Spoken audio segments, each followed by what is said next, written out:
ए जी, सुनते हो? आज न मेरा मछली की सब्जी खाने का बड़ा ही मन कर रहा है, लेकिन सब्जी के लिए मसाले खत्म हो गए हैं। आप बाजार जाकर मसाले ले आइए ना। रमा, ये मसाले क्या होते हैं? मैंने तो इनको आज तक नहीं पहना। अरे मसाले कोई पहनने की चीज नहीं है, उनको खाने में इस्तेमाल किया जाता है। लेकिन रमा, मैंने तो इनको आज तक नहीं खाया। अरे रोज तो तुम्हें मैं सब्जी में डाल कर देती हूँ, आप इतनी जल्दी क्यों भूल जाते हो? अरे अरे ठीक है रमा, तुम इतना गुस्सा काहे करती हो? मैं अभी जाकर तुम्हारे लिए क्या नाम बताया तुमने? एक बार फिर से दोहराना। अरे मसाले जो सब्जी में इस्तेमाल होते हैं। माधव एक मछुआरा है। माधव को बचपन से ही भूलने की बीमारी थी। वो अक्सर कभी कभी छोटी छोटी बातों को भूल जाया करता था। अब खड़े खड़े मेरा मुंह क्या देख रहे हैं? जाइए और मसाले लेकर आइए। रमा भी ना मुझको फालतू में ही सुनाती रहती है, लेकिन उसको मेरी अहमियत आज तक समझ नहीं आई। उसको पता नहीं है कि उसका पति कितना समझदार और बुद्धिमान है। हाँ भाई, क्या चाहिए तुम्हें?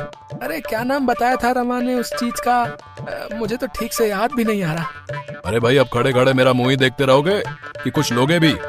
भैया मुझे वो दे दो जो मेरी पत्नी रमा ने मुझसे मंगवाया है, और वो पाउडर जैसा रहता है। अरे मुझे कैसे पता चलेगा कि तेरी पत्नी ने क्या मंगवाया है? उसका कुछ नाम तो होगा ना? अरे वही जो खाने में इस्तेमाल किया जाता है और वो पाउडर जैसा रहता है। लगता है ये चीनी पाउडर मांग रहा है। ऐसा करता हूँ, इसको चीनी पाउडर देकर यहाँ से भगा देता हूँ। वैसे भी ये मेरा कोई रिश्तेदार थोड़ी लगता है। मुझे ठीक से याद नहीं आ रहा, पता नहीं मेरी भूलने की बीमारी कब जाएगी। अरे तुम चिंता मत करो भाई, मैं समझ गया हूँ कि तुम्हारी पत्नी ने तुमसे क्या मंगवाया है। फिर दुकानदार माधव को एक चीनी पाउडर का डिब्बा दे देता है और माधव वो डिब्बा लेकर घर आ जाता है।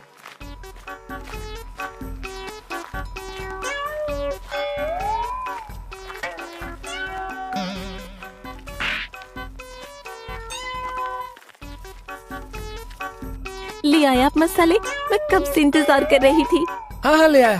तुम क्या मुझको बेवकूफ समझती हो? हैं? ये लो तुम्हारे मसाले का डिब्बा। हे भगवान, क्या करूं मैं इस भुलक्कड़ पति का? अरे ये मसाले नहीं, चीनी का डिब्बा है। क्या करूं मैं अब इसका? क्या ये चीनी का डिब्बा है? लेकिन दुकानदार तो कह रहा था कि तुम्हारी पत्नी को यही चाहिए। मैं सब कुछ समझ चुकी हूँ। आप वहाँ जाकर सब कुछ भूल गए होंगे और उसने आपको बेवकूफ बना दिया। अरे तो क्या हुआ रमा, तुम इस चीनी का ही कुछ बना लो ना। मन तो कर रहा है कि चीनी का घोल बनाकर तुम्हें उसमें पटक पटक कर मारूं।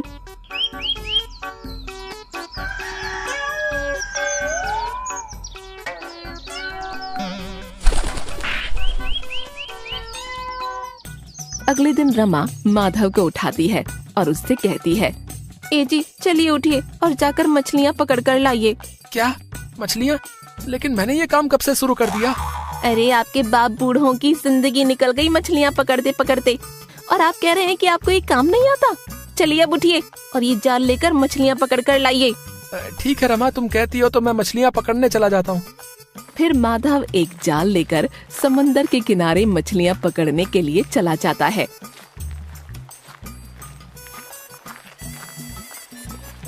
मछलियाँ कैसे पकड़ी जाती है? एक तो मुझे समझ में भी नहीं आ रहा कि मैं इस जाल का क्या करूं। माधव ये सोच ही रहा होता है कि तभी समुद्र के किनारे एक पेड़ में से आवाज आती है, माधव, इस जाल को तुम्हें समुद्र में फेंकना होगा, जिससे मछलियाँ इस जाल में फंस जाएंगी और तुम आराम से ढेरों मछलियाँ पकड़ सकते हो। कौन है यहाँ? और तुम दिखाई क्यों नहीं दे रहे मुझे? मैं कहता हूँ सामने आओ। माधव, मैं एक जादुई पेड़ हूँ, मुझसे डरो नहीं। मैं तुम्हारी मदद करना चाहता हूँ। तुम इस जाल को समुद्र में फेंक दो, जिससे मछलियाँ तुम्हारे जाल में फंस जाएंगी।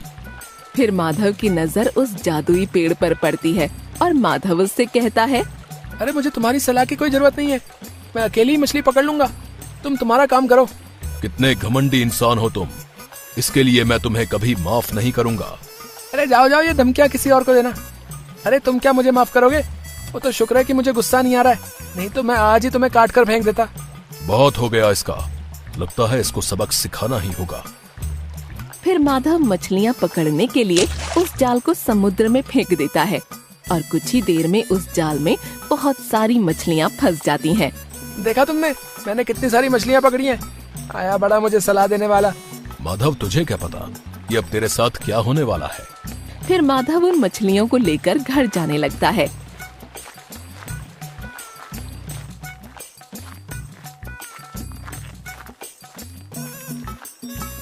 अरे ओ रमा, जरा बाहर आकर देखो तो सही कि मैं कितनी सारी मछलियाँ पकड़ कर लाया हूँ। अरे क्या हुआ, इतना काहे चिल्ला रहे हो? क्या कोई खजाना हाथ लग गया है क्या तुम्हारे? हाँ रमा, कुछ ऐसा ही समझो। ये देखो, आज मैं कितनी बड़ी बड़ी मछलियाँ पकड़ कर लाया हूँ। अरे वाह, आज तो आपने कमाल ही कर दिया। इन मछलियों को बेचकर हम अच्छे पैसे कमाएंगे। हाँ रमा, तुम ठीक कहती हो। मैं अभी बाजार जाकर इन सारी मछलियों को बेच कर आता हूँ। ठीक है जी, आप इन मछलियों को बेच कर आइए, तब तक मैं घर का काम निपटा लेती हूँ। फिर माधव उन सारी मछलियों को लेकर बाजार चला जाता है। तरबूज ले लो, स्वादिष्ट मीठे तरबूज ले लो, एक बार खाओगे। मछलियाँ ले लो, बड़ी बड़ी ताजी ताजी मछलियाँ, एक बार खाओगे बार बार ले जाओगे। अरे भाई, तुम्हारी मछलियाँ तो बहुत ही बड़ी लग रही हैं। इन मछलियों का क्या दाम है भैया? भैया जी सिर्फ 100 रुपए किलो। बताइए कितने किलो दे दूं आपको? अरे भैया, मुझे तो 2 किलो तोल के दे दो।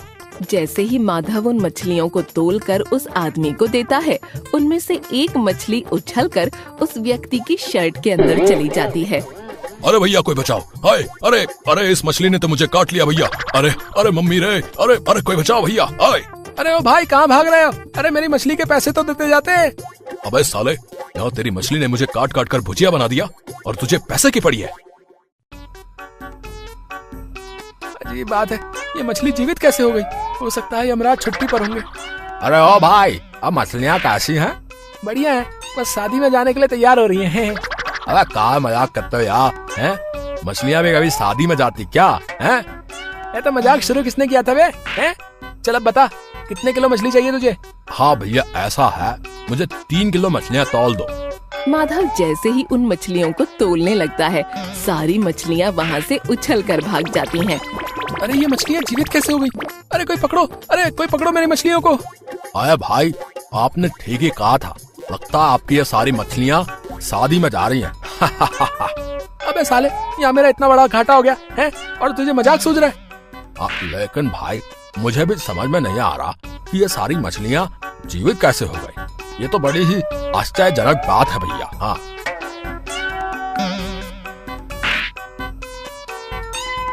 फिर माधव उदास होकर अपने घर आ जाता है और उसकी पत्नी उससे कहती है, ए जी क्या हुआ, आप उदास क्यों लग रहे हैं?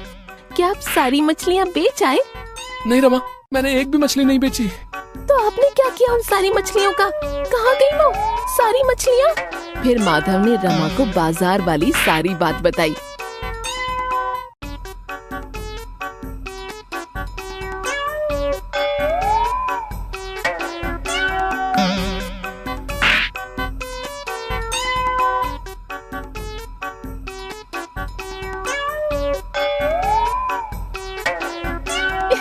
अरे आप क्या पागल हो गए हैं? पानी से निकलने के बाद मछलियाँ मर जाती हैं, तो फिर वो इधर उधर कैसे भाग सकती हैं? अरे रमा, मेरा विश्वास करो, मैं सच कह रहा हूँ, वो मछलियाँ सच में जीवित हो गई थी। अरे आपको मैं ही मिली थी पागल बनाने के लिए। चलिए, रात बहुत हो चुकी है, मुझे तो बहुत तेज नींद आ रही है, आप भी सो जाइए। ये कहकर रमा सोने के लिए चली जाती है और माधव भी पलंग पर लेट जाता है। आखिर मछलियाँ जीवित कैसे हो सकती हैं? कहीं ये उस जादुई पेड़ का काम तो नहीं? मुझे कल वहाँ जाकर उस पेड़ से पूछना होगा।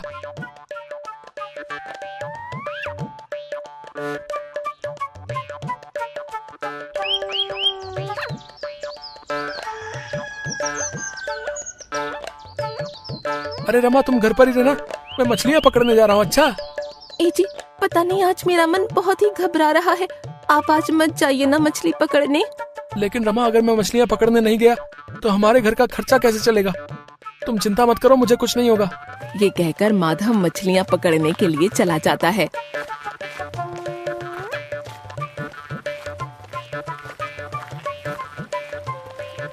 तो आ गए तुम? क्या तुमने सारी मछलियाँ बेच दी? मैं सब जानता हूँ कि ये सब तुमने ही किया था। तुमने ही उन मछलियों को जिंदा कर दिया जिससे वो इधर उधर भागने लगी थी। माधव, मैंने तो तुमसे पहले ही कहा था कि जो मेरे साथ बुरा व्यवहार करता है, मैं भी उसके साथ वैसा ही व्यवहार करता हूँ। तुम समझते क्या हो अपने आप को? हैं? मैं हार मानने वालों में से नहीं हूँ। मैं आज फिर मछलियाँ पकड़ कर ले जाऊंगा, देखना। अरे माधव, ज्यादा समुद्र के बीचों बीच मत जाओ, आज बहुत ही बड़ा तूफान आने वाला है। तुम मुझे मत सिखाओ कि मुझे क्या करना है और क्या नहीं, समझे? तुम तुम्हारे काम से मतलब रखो, समझे? माधव उस पेड़ की एक नहीं सुनता और अपनी नाव लेकर समुद्र के बीचों बीच मछलियाँ पकड़ने के लिए चला जाता है। अरे ये तूफान कहाँ से आ गया? कहीं वो पेड़ सच तो नहीं गिरा था? हे भगवान मुझे बचा ले। अरे कोई बचाओ, नहीं तो मैं मर जाऊंगा। अरे कोई मुझे यहाँ से निकालो। अरे ये तो माधव है, हमें इसको बचाना होगा, नहीं तो ये मर जाएगा। फिर कुछ लोग माधव को उस तूफान से बचा लेते हैं, लेकिन तब तक माधव बेहोश हो चुका था। अरे रमा भाभी, अरे जल्दी चलिए, वो माधव भैया बेहोश हो गए हैं। क्या हुआ तुम्हारे भैया को? आखिर तुम क्या कहना चाहते हो? भाभी जी आप मेरे साथ जल्दी से समुद्र के किनारे चलिए। हे जी आपको क्या हुआ? उठिए ना, मैंने तो आपसे पहले ही कहा था कि आज मछली पकड़ने मत जाइए। भाभी जी आप चिंता मत करिए, मैं अभी वैद्य जी को बुला कर लाता हूँ। हे जी अपनी आंखें खोलिए ना, मैं आपके बिना नहीं रह सकती। रमा, मैंने तो माधव से पहले ही कहा था, लेकिन वो मेरी बातों को मानने के लिए तैयार ही नहीं था। कौन है आप? और आपको मेरा और मेरे पति का नाम कैसे पता है? मैं एक जादुई पेड़ हूँ। मैंने माधव को पहले ही चेतावनी दे दी थी, लेकिन उसने मेरी एक नहीं सुनी। पेड़ जी आप जो भी हैं, कृपया करके मेरे पति को जीवित कर दीजिए, मैं इनके बिना एक पल भी नहीं रह सकती। तुम्हारे पति को जीवित करने का एक उपाय है। क्या उपाय है पेड़ जी? कृपया करके मुझे वो उपाय बता दीजिए। तुम मेरे फूलों को तोड़कर उसका गाढ़ा रस बनाकर अपने पति को पिला दो, जिससे वो जीवित हो जाएगा। फिर रमा उस पेड़ में से कुछ फूलों को तोड़कर उन फूलों को अपने हाथों से मसलकर उसका रस माधव को पिला देती है, जिससे वो जीवित हो जाता है। अरे रमा तुम यहाँ, और मुझे उस तूफान से किसने बचाया? ए जी आप ठीक हो गए। कुछ लोगों ने आपको समुद्र से बाहर निकाला, आप बेहोश हो गए थे, फिर इन पेड़ देवता जी ने आपकी जान बचाई। फिर माधव उस पेड़ को देखकर सब कुछ समझ जाता है और उनसे माफी मांगने लगता है। हे पेड़ देवता मुझे माफ कर दीजिए, मैंने आपको बहुत भला बुरा कहा, लेकिन आपने फिर भी मेरी जान बचाई। मैं आपका यह उपकार जिंदगी भर नहीं भूलूंगा। ये तो मेरा फर्ज था माधव, अब तुम दोनों घर जाओ। मुझे ऐसा लगता है यहाँ पर फिर से कोई नई मुसीबत आने वाली है। पेड़ के इतना कहते ही माधव फिर से सब कुछ भूल जाता है और रमा से कहता है, अरे रमा हम दोनों यहाँ पर क्या कर रहे हैं? और तुम तो घर पर थी ना? हे भगवान क्या करूँ मैं इस भुलक्कड़ पति का? इन्होंने तो मेरा जीना ही हराम कर दिया है। जीना तो तुमने मेरा हराम करके रखा है? मुझे चैन से सोने भी नहीं देती। लगता है आप ऐसे नहीं मानेंगे, रुकिए मैं अभी आपको सुलाती हूँ। अरे रमा मुझे मार क्यों रही हो? अरे कोई बचाओ, अरे कोई बचाओ। ये देखकर वो जादुई पेड़ जोर जोर से हंसने लगता है।